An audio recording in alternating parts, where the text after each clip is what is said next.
അക്ഷാരവും അത് കേൾക്കണമെങ്കിൽ തീർച്ചയായും മുക്കം സബ് ജില്ലയെ സംബന്ധിച്ച് മുക്കം സബ് ജില്ലയുടെ കലാമേളയിൽ ഏതൊരു വേദിയിലും ഇത്തരത്തിലുള്ളൊരു അക്ഷാരവും കേൾക്കണമെങ്കിൽ അത് തീർച്ചയായും ഒപ്പന മത്സരം നടക്കുന്ന വേദിയിൽ തന്നെ പോകണം എന്നുള്ളത് തന്നെയാണ്. നമുക്കറിയാം മലബാറിലെ ഏറ്റവും ജനപ്രിയ കലകളിലൊന്നായ ഒപ്പന മത്സരം ഇപ്പോൾ ഹൈസ്കൂൾ വിഭാഗത്തിൻ്റെ ഒപ്പന മത്സരമാണ് ഇപ്പോൾ ഇവിടെ നടന്നുകൊണ്ടിരിക്കുന്നത്.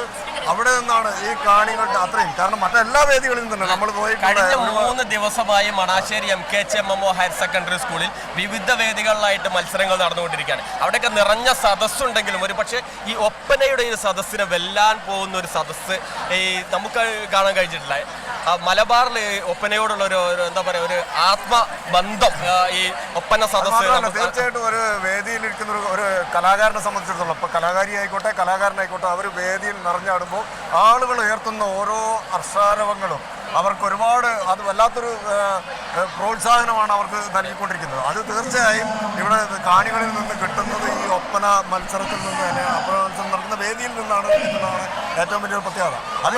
നമ്മൾ ശ്രദ്ധിക്കേണ്ട ഒരു കാര്യം, UP വിഭാഗം ഒപ്പന മത്സരം 13 എണ്ണം കഴിഞ്ഞ് 1.5 മണിക്കൂറോളം സമയമായി ഹൈസ്കൂൾ വിഭാഗം ഒപ്പന മത്സരത്തിലേക്ക് കടക്കാം. പക്ഷേ ഒരാൾ പോലും ഇരുന്ന സീറ്റിൽ നിന്ന് എഴുന്നേറ്റ് പോവാതെ ഈ ഇത്രയും 1.5 മണിക്കൂറോളം സമയം ഈ ഹൈസ്കൂൾ വിഭാഗം അല്ലെങ്കിൽ ഹയർ സെക്കൻഡറി അടുത്ത് വരാനുള്ള ഹയർ സെക്കൻഡറി വിഭാഗം ഒപ്പന മത്സരത്തിനായി കാത്തിരിക്കുകയാണ്. സമയം എത്ര വൈകിയാലും ഈ ഒപ്പനകൾ കണ്ടിട്ടേ പോകുന്നുള്ള ഒരു ദൃഢനിശ്ചയത്തോടെയാണ് ആൾക്കാർ കാത്തിരിക്കുന്നത്. 22 ഹൈസ്കൂൾ വിഭാഗത്തിൽ 13 എണ്ണവും 9 ഹയർ സെക്കൻഡറി വിഭാഗത്തിലും ഇവിടെ മാറ്റിവെക്കാനുണ്ട്.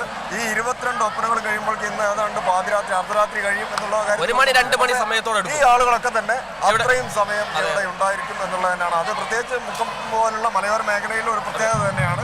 മറ്റേത് കലാരൂപത്തിനും ഉള്ളതിനേക്കാൾ കൂടുതൽ ജനപ്രിയമായ ഒരു കലയാണ് ഈ പ്രദേശത്ത് ഒപ്പന എന്ന് പറയുന്നത്. കാഴ്ചക്കാര് തങ്ങളുടെ സ്കൂളിൽ നിന്ന് വരുന്ന ഒപ്പനയും മാത്രമല്ല, മുഴുവൻ ഒപ്പനയും കൈയടിച്ച് ആ ആരവം കൊണ്ട് വരവേൽക്കുന്ന ഒരു കാഴ്ചയാണ് നമുക്ക് കാണാൻ കഴിയുന്നത്. സ്കൂളിൽ നിന്ന് വന്ന ആളുകളോ കുട്ടികളോ അല്ലെങ്കിൽ അവരുടെ എസ്കോർട്ടിംഗ് ടീച്ചേഴ്സോ മാത്രമല്ല, അല്ലാത്ത ആളുകളും ഒക്കെ തന്നെ പുറമേ നിന്നുള്ള നിരവധി ആളുകൾ, അവർക്ക് അവരുടേതായ ഒരു സ്കൂളില്ല, ഒന്നുമില്ല. പക്ഷേ അവർ ഈ ഒരു കലയെ പ്രോത്സാഹിപ്പിക്കുന്നതിന് വേണ്ടിയാണ് വരുന്നത് എന്നുള്ളതാണ് ഏറ്റവും നിരവധി ആളുകൾ അല്ലേ. നമ്മൾ എത്ര ഈ മണാശ്ശേരി MMO കോളേജിന്റെ പ്രധാന ഓഡിറ്റോറിയമാണ്, അത് നിറഞ്ഞു കവിഞ്ഞ് ആളുകൾക്ക് ഇരിക്കാൻ പോലും സീറ്റില്ലാത്ത തരത്തിലായിട്ടും 1 മണിക്കൂറിലധികം ഹൈസ്കൂൾ വിഭാഗം ഒപ്പന കാണാൻ ആൾക്കാർ കാത്തിരിക്കുന്ന ഒരു അവസ്ഥ.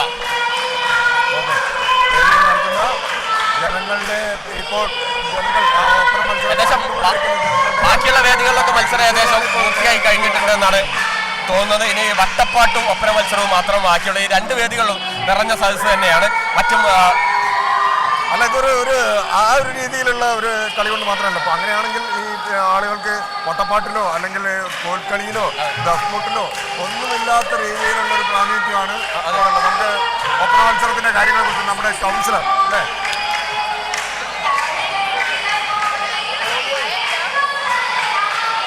അപ്പോൾ ഒപ്പന മത്സരത്തിൻ്റെ കൂടുതൽ വിശദാംശങ്ങളിലേക്കൊക്കെ പോകണമെങ്കിൽ നമ്മുടെ വേദിയിൽ ഒപ്പന മത്സരം നടക്കുകയാണ്, വേദികളിൽ ഒപ്പന മത്സരം നടക്കുകയാണ്. അത് അതിലേക്ക് പോകാം അല്ലേ.